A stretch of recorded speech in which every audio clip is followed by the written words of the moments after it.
Well, welcome to National Review's High Noon debate on energy, the energy subsidy experiment, which is sponsored by the American Energy Alliance. I'm Charles Cooke of National Review.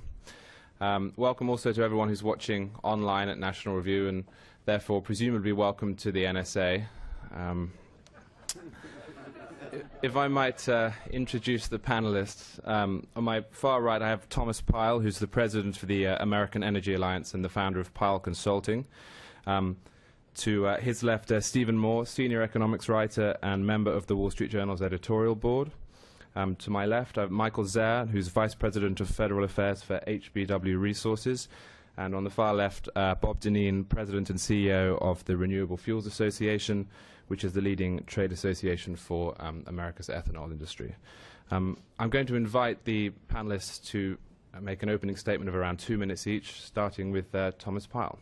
Well, thanks a lot. Thanks, National Review, for hosting, and thanks, Charles, for moderating, and all the panelists for joining me in what I hope to be a lively discussion. You know, every president since Richard Nixon has put a plan forward for energy independence. President Carter put solar panels on the roof of the White House and encouraged us all to knit sweaters. I think Ronald Reagan took those down. President Clinton had the Partnership for New Generation Vehicles, and he had a secret weapon in Al Gore. George Bush had the hydrogen fuel cell, and his secret weapon was Bob Dinneen over here with the ethanol. And not to be outdone, Barack Obama is definitely an all-the-above guy as long as it's above the ground. Under President Obama, the wind, solar, and biofuel industries have been feeding generously at the federal trough. The biofuels industry alone has received over $25 billion in cash, grants, and tax subsidies over a 4-year period. Overall, green energy spending is 7 times higher under Obama than it was under Bush 43, and 13 times higher than under Clinton. Unfortunately, the only thing these grand plans have reduced is the size of the taxpayer's wallet. We're being left with a mishmash of subsidies, mandates, and set-asides for pet energy technologies that are more expensive and less reliable than the energy resources they're supposed to replace. And then we have Europe, which of course we are supposed to be emulating. Europe's been experimenting with generous renewable subsidies for nearly 2 decades. The result, the European economy is buried under the weight of its green energy dreams. The real impacts in Germany, for example, consumers pay 3 times more for their electricity than U.S. customers. This unsustainable burden has led Germany and 9 other European nations to significantly scale back or discontinue entirely these renewable programs over the past 2 years. Yet our government refuses to heed these lessons, instead spending over $120 billion on total energy programs over the past 4 years. They do this to, quote, level the playing field, but we really have to ask the question, how much is enough?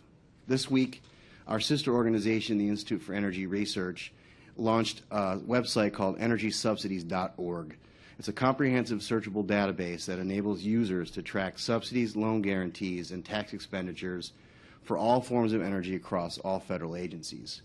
We think this is an important tool in the ongoing debate, and the debate we're having today, over what role the U.S. government should play in the energy sector. I encourage you all to take it for a spin and please give us feedback. It's time for Washington to cut our losses, own up to our failures, and get out of the business of picking energy winners and losers. Let's end all subsidies and mandates for all forms of energy and let the marketplace choose the most efficient, affordable, and reliable path towards securing our energy future. Stephen? My next, I don't think I've ever spoken for 2 minutes before in my life. This is going to be a challenge. Thank you so much for having me. I'm an economist, and I've been covering the energy issue for the last 3 or 4 years for the Wall Street Journal. The big picture to me is the energy sector, the oil and gas sector, is just carrying the American economy on its shoulders right now. The boom that we're seeing is like nothing we've seen since oil was first came out of the ground in Texas. It's happening all over the country. It's happening in Texas. They've doubled their oil production over the last 4 years. Those are jobs that pay between $75,000 and $100,000 a year on average, so they're extremely high-paying jobs. North Dakota has tripled its oil production over the last last 3 or 4 years. It is the state that has the lowest unemployment rate in the country, by the way. It's officially 3%. Actually, the unemployment rate in North Dakota is negative. They have more jobs than they have workers. Whenever I see a panhandler here in Washington, I say, go to North Dakota. That's where the jobs are. And it is just beginning. This oil and gas boom that we're seeing, we're just at the very nascent stages of this, and we're going to see massive increases in production. So much so that I believe, and others like Tom and others who are real experts on the industry, confirm that within 10 to 12 years, the United States will be an energy export country, not an energy import country. And if that's right, that means, the implications of that are massive. We are now the lowest cost, we have the lowest cost power virtually in the world today, which means that this energy revolution that's going on in oil and gas is having massively pro-development implications for other downstream industries. Our transportation industry, there's a renaissance going on in America in manufacturing, and largely, at least in part, that's being driven by the fact that our manufacturers have a lower price of electricity and power than the countries they compete with, whether it's China, Japan, Germany, or France. The price of natural gas in the United States is about is it about $4 now, or? It's a little over $4. Let's say it's $4 to $5. In Europe and Asia, it's closer to $10 to $15. That puts us at a great competitive advantage. I believe the way to let this energy market continue is to close down the Department of Energy. We don't really need it, and let the free market flourish here. I have no problem with ethanol or wind or solar. I think we should have, I do believe in all of the above and all of the underground above, but we shouldn't subsidize this. We should let the market work. And by the way, the market really is working. One last point. One of the incredible ironies of our energy industry is that we have elected now twice. I would argue, I don't think anybody in this room would argue against this, that we've elected the greenest president in American history, and probably a president who is probably more hostile to fossil fuels than any president in history. And this is an amazing thing to think about, that in his 8 years as president, Barack Obama will have presided over the greatest oil and gas boom in American history. Michael? How do you follow that? The greenest president in history. That there are numerous ways to look at that, quite frankly.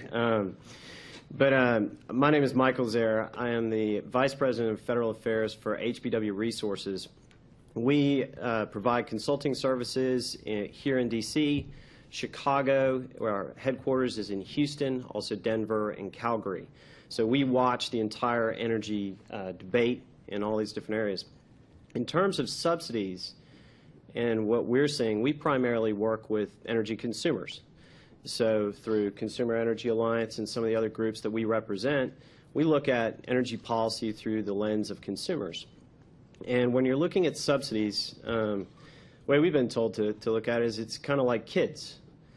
You support them through grade school, high school, maybe even college. But eventually you expect them to, at one point, leave the house and get a job.